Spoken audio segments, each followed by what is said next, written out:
Même avec les meilleures intentions, la nouvelle naissance est souvent perçue du côté de l'homme. C'est ce que fait l'homme.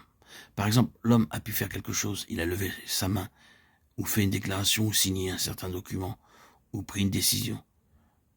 Il a fait profession de foi, il a fait le pas et accepté certaines choses qui ont été dites, et ainsi de suite. Peut-être que de telles choses veulent simplement signifier qu'une voie est ouverte pour Dieu. Mais même si nous comprenons cela, les gens sont souvent familiarisés avec cette idée qu'ils ont fait quelque chose.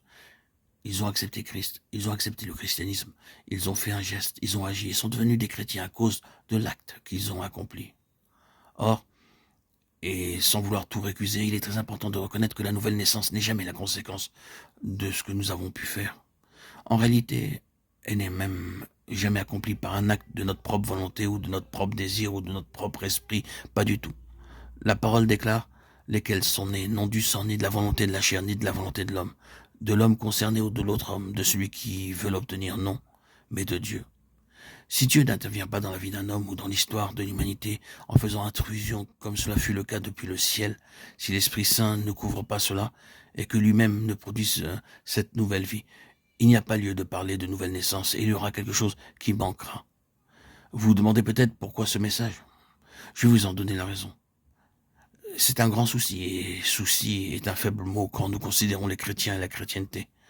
Pour que ceux qui portent le nom de chrétien connaissent la réelle nature et ce que signifie être un enfant de Dieu.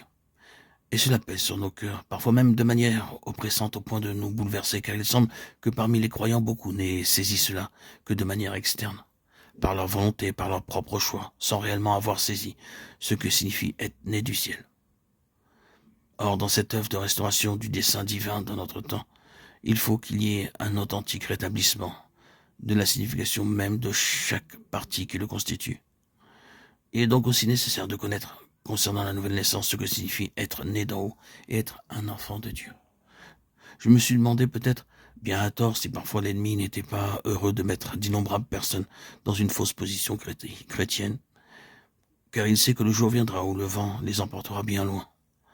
Or, un des plus grands reproches que le Seigneur puisse faire à un chrétien, c'est bien celui d'avoir succombé. Or, combien il nous est nécessaire d'avoir de profondes racines, d'être fondés dans la vérité, et particulièrement dans la vérité concernant notre nature, alors même que nous sommes enfants de Dieu.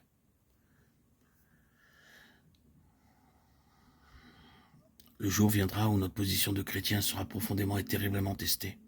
Il y aura un grand ébranlement. Le prophète Ézéchiel a été informé de ces choses, et je crois que ces paroles auront un plus grand accomplissement dans un proche avenir que quand Ézéchiel a proclamé « J'en ferai une ruine, une ruine, une ruine ». Mais cela n'aura lieu qu'à la venue de celui à qui appartient le jugement et à qui je le remettrai. Ézéchiel 21-27. Cela va être le grand renversement de ce qui n'est pas vrai, de ce qui est faux. Et ce jugement doit commencer par la maison de Dieu. Ainsi donc, vous comprendrez mon insistance à parler de ce sujet.